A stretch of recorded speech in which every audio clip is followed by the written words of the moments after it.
No território do Laos, na província de Sang Hoang, que faz fronteira com o Vietnã, encontra-se um local incomum e sem igual, não apenas na região, mas também no mundo. Um vale. Ele é chamado de Vale dos Jarros. A origem e o propósito dos jarros de pedra ainda permanecem como um dos principais enigmas arqueológicos do Sudeste Asiático. O Vale dos Jarros inclui cerca de 60 locais, onde estão espalhados vários milhares de artefatos de pedra de forma idêntica. Todos eles se assemelham a recipientes predominantemente de forma cilíndrica. O tamanho dos jarros, como foram chamados pelos habitantes locais, varia de meio metro a 3 metros, e o peso dos maiores deles chega a aproximadamente 6.000 kg.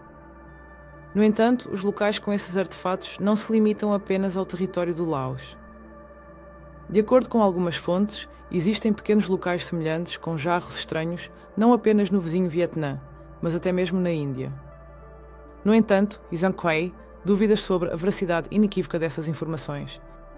Além disso, sabe-se que uma quantidade considerável de pequenos jarros foi levada do Laos para coleções particulares. Portanto, é provável que, anteriormente, também houvesse artefatos menores. Algumas características do Sudeste Asiático, como a grande quantidade de culturas que se sucederam e o clima tropical úmido, que acelera a destruição de artefatos, complicam ainda mais o trabalho de historiadores e arqueólogos. Isso também aconteceu com a planície dos Jarros. Até agora não se sabe ao certo quem e quando construiu os incomuns vasos de pedra na região montanhosa. O propósito deles também é motivo de debate. Por exemplo, os camponeses laosianos acreditam que há muito tempo gigantes viviam no vale e que a autoria da criação dos jarros pertence a eles. Lendas mais terrenas falam sobre o rei Kun Cheung, que após uma significativa vitória militar ordenou a criação de um grande número de vasos para armazenar vinho de arroz necessário para um banquete grandioso. Ambas as versões levantam dúvidas. A versão dos gigantes é bastante comum para explicar a construção de praticamente todas as estruturas megalíticas em várias partes do mundo. Pode-se entender isso. A estranha necessidade dos antigos de usar enormes blocos de pedra para suas necessidades parece muito ilógica e incompreensível, enquanto as populações sedentárias que vieram depois se contentavam com casas simples e até palácios feitos de tijolos de barro e palha. E a única explicação para a existência de ruínas megalíticas para essas culturas era a associação das antigas construções com deuses ou pessoas que possuíam força extraordinária, ou seja, com gigantes. No entanto, essa é apenas uma das perspectivas. Quem sabe, talvez essas lendas, em grande parte sejam um reflexo real do passado. Mas vamos prosseguir. Por mais paradoxal que pareça, a versão que sugere a necessidade de um grande número de jarras para um banquete real parece ainda mais fantástica, por várias razões. Por exemplo, seria muito mais simples e rápido usar vasos e jarras de cerâmica para esses fins. Além disso, do ponto de vista logístico, as jarras de pedra do Laos parecem completamente inúteis. A ideia de mover recipientes cheios de vinho, pesando várias toneladas, em uma área montanhosa parece bastante insana. Mas o mais estranho nessa versão é talvez a localização das jarras. 6 dezenas de locais apenas no território do Camboja, distantes uns dos outros, muitos dos quais estão em áreas elevadas. No entanto, é bem possível que parte das jarras realmente pudesse ter sido usada para armazenar vinho, ou algo mais, por ordem de Kun Cheung ou de qualquer outro governante. Como resultado das escavações arqueológicas, até mesmo tampas de pedra foram encontradas para alguns dos recipientes. No entanto, é improvável que a intenção original dos criadores fosse essa. Vamos passar para a próxima teoria. Ela afirma que as jarras foram criadas para coletar água da chuva e estão localizadas no caminho das caravanas comerciais. É uma teoria atraente, mas também tem várias falhas. Chuvas no território do Laos não são raras, e quando ocorrem são bastante abrangentes. Portanto, é improvável que os condutores das caravanas precisassem de água em quantidades tão grandes. Lembro que há milhares de jarras e em cada local o número delas às vezes chega a 300. A forma dos artefatos também contradiz essa teoria, muitas vezes estreitando-se no gargalo, enquanto que para a máxima eficiência na coleta de água da chuva, a parte superior do recipiente deveria ser o mais larga possível. Além disso, o uso de pedra como material para tais fins parece injustificado, e é mais provável que a rota da caravana tenha sido traçada através do Vale das Jarras para conveniência posteriormente, a fim de usar os artefatos já existentes. Vale a pena mencionar separadamente o material das jarras. A pedra de que são feitas é principalmente arenito e granito. E se o primeiro é bastante simples de trabalhar, com o granito seria necessário um esforço maior. Mesmo que as jarras pareçam irregulares. Ainda assim, esculpir a partir de uma rocha dura. Tais recipientes não parecem ser uma tarefa trivial para garantir o armazenamento de vinho, água ou outros produtos. Além disso, perto dos locais onde as jarras estão localizadas, não há material de pedra do qual elas são feitas. O que significa que elas precisavam ser transportadas, de longe, através de terreno montanhoso. E isso é talvez o mais estranho. As primeiras pesquisas arqueológicas sérias no Vale das Jarras foram realizadas na década de 1930, por uma missão liderada pela arqueóloga francesa Madeleine Colany. Como resultado do trabalho, foram encontrados ossos, utensílios domésticos, joias.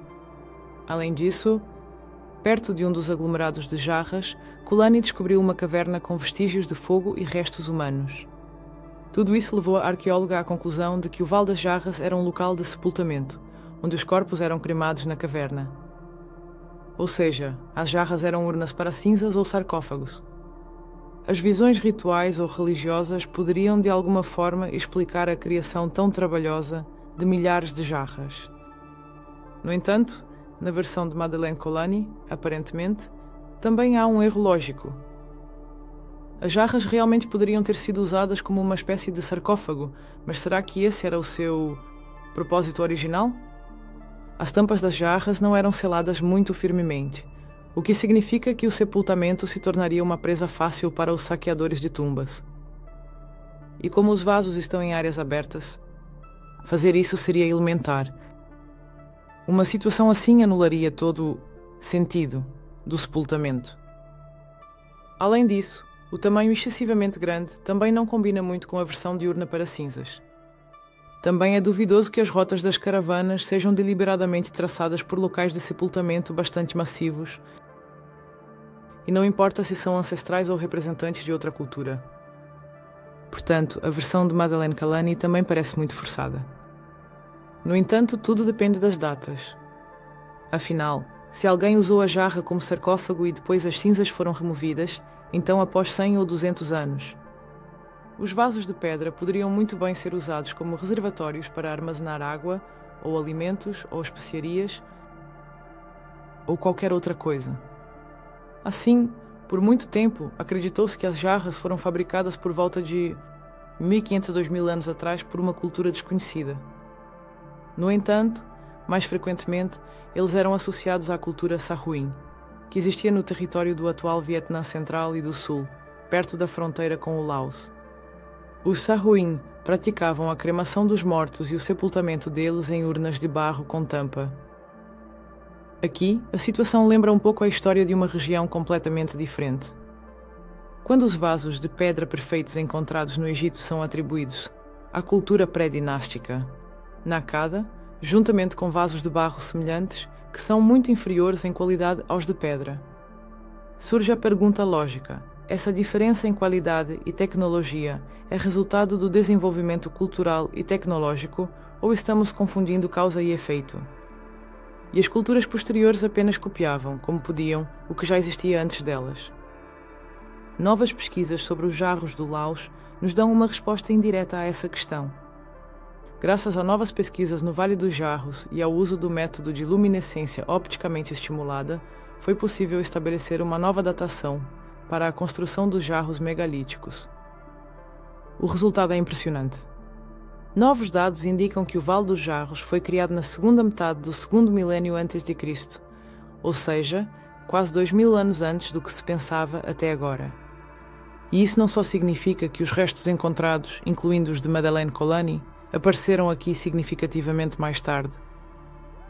E isso é aproximadamente o final do primeiro, início do segundo milénio, já na nossa era, ou seja, 2.500 a 3.000 anos depois.